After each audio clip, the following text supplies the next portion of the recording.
What's up guys, it's Tommy here and welcome to the Liverpool-Napoli post-match analysis video. And let me know, do you think the draw is the fair result, and how afraid are you of the Salzburg-Liverpool game, which Liverpool have to avoid defeat there if we want to qualify to the knockout stages? It would be an absolute disaster if Liverpool, as the Champions League winners, the holders of the trophy, went out of the group stage. But stranger things have happened, and that's why I'm a little bit disappointed that we didn't win today, because if we won we would have been through with a game to spare, and also we have a super busy December, so it would have been handy for Jurgen Klopp to rest some players in that Salzburg game. But it looks like that will be a really tense game, and Salzburg have attacking talent. Haaland again scored. He has now 8 goals in the Champions League in just 4 starts. He came on as a substitute. And by the way, the big talking points today is, should Dries Mertens' goal have stood? Because the VAR took a long hard look at it, and in the end they decided to give it. I think it was a clear and obvious foul by Mertens on Virgil van Dijk. He looks at him like 3 times before he elbows him on the hip, and Virgil van Dijk stayed down. He couldn't even move when Mertens did that, after Mertens did that, and it was a really painful. And then Napoli went on and scored. Robertson played Mertens on the side, but I think that really that should have been chalked off.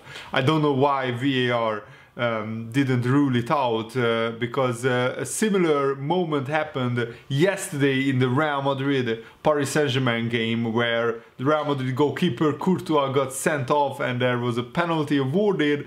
But in the build-up there was a very similar foul. Marcelo was pushed by the Paris Saint-Germain player, and VAR ruled that as a foul. So if that was a foul, this should have been a foul as well. And Liverpool didn't play well in the first half. Huge credit goes to Napoli, who set up almost perfectly to nullify Liverpool, and really Napoli restricted Liverpool to half chances in the first half. The second half was much better, but Carlo Ancelotti is a master tactician, and I think that Liverpool don't really want to play against Napoli ever again, because now we played 4 games against Napoli in 2 seasons, and we only won just 1 of them last season at Anfield, 1-0, and that could have been a different result if Alisson wasn't on top form.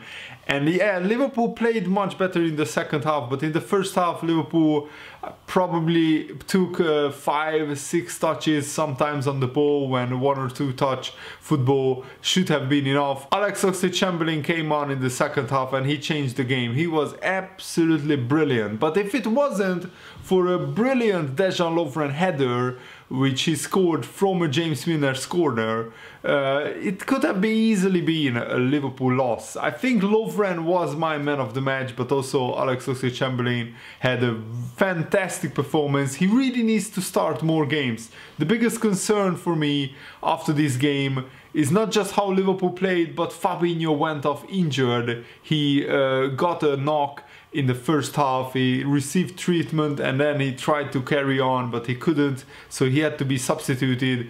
A good thing is that Fabinho will miss the Brighton game either way, because he has a suspension.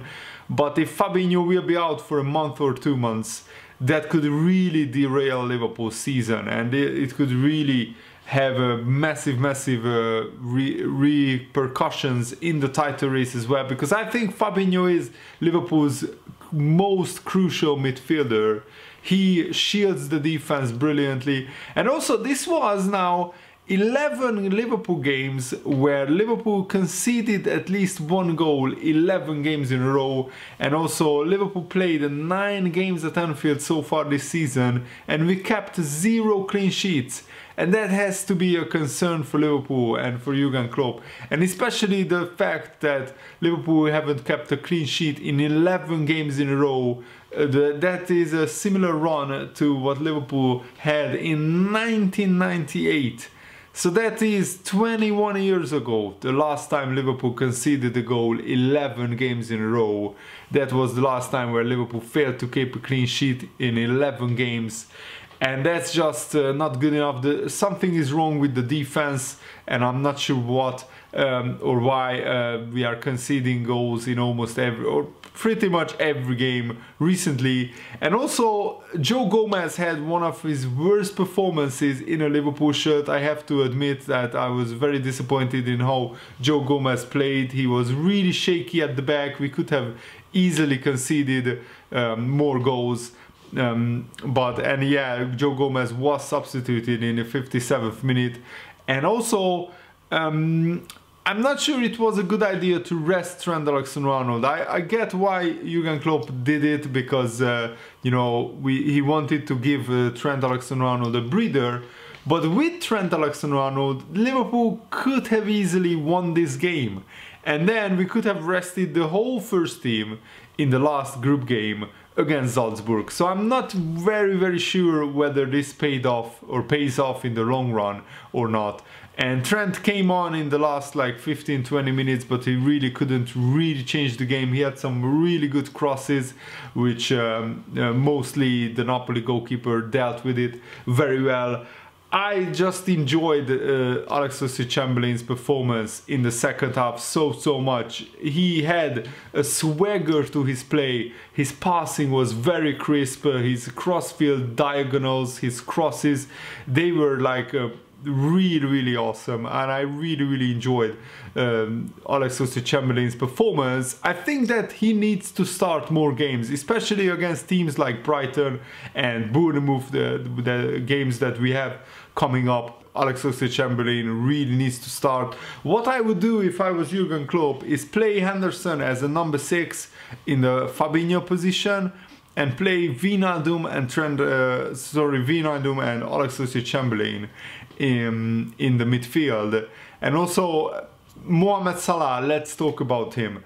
He had another off-color performance. I think he's carrying that ankle injury, which is hindering his movement. He's not as quick, as sharp as he usually is. But again, he had a couple of really good opportunities today to score, and he just doesn't have that killer instinct, that ruthless edge that he had last season or 2 seasons ago. But I think the main reason is that Salah is just carrying a knock. Firmino also had a couple of really good chances, especially when the Napoli goalkeeper Mere dropped the ball when he was collecting a cross, and Firmino on the half turn shoots it towards the far corner, and if it wasn't for Koulibaly clearing it off the line, it would have gone in. So it was a really brilliant goal line clearance by Koulibaly.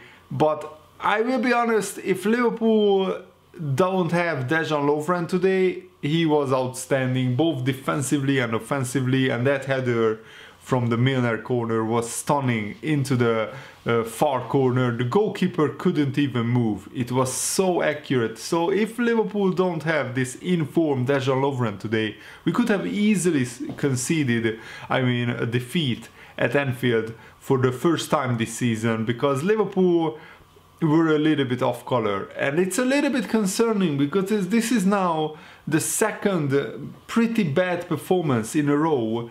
Overall, I don't think we played well against Crystal Palace, and I don't think we played well today overall in the whole game. We played well here and there in patches. The second half we really pushed Napoli back. It looked like they really got tired after 70 minutes, and Liverpool really should have hammered home that advantage. It was just that final pass missing, that crucial defense splitting pass, or the crucial good decision in front of goal. That's what was missing today. And I think this Liverpool team, of course, will have a lot better days. Am I concerned that Liverpool will not qualify for the knockout stages? A little bit, because we haven't been playing well away from home in quite a lot of games. And if we turn up to Salzburg and not play well like we did against Sheffield, against Aston Villa, against Crystal Palace. If we put in one of those performances, then Salzburg can easily score 2 or 3 goals. I mean, they scored 3 goals at Anfield, Salzburg, so Liverpool have to be very, very careful. I expect Liverpool to get the job done, and Jurgen Klopp, I think, will make sure that we get the job done, but still, it's not the ideal situation.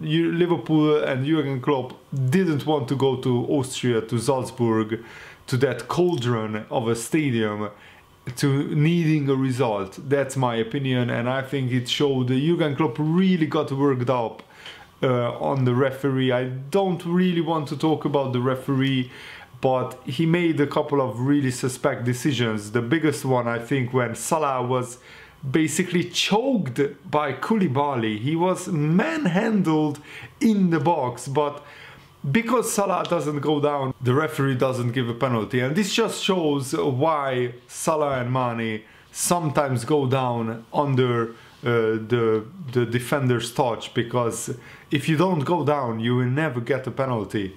And Liverpool didn't get a penalty today. So yeah, let me know, what do you think about the game? What did you think of the talking points that I mentioned in this video? And thanks for watching. See you later, guys. Goodbye.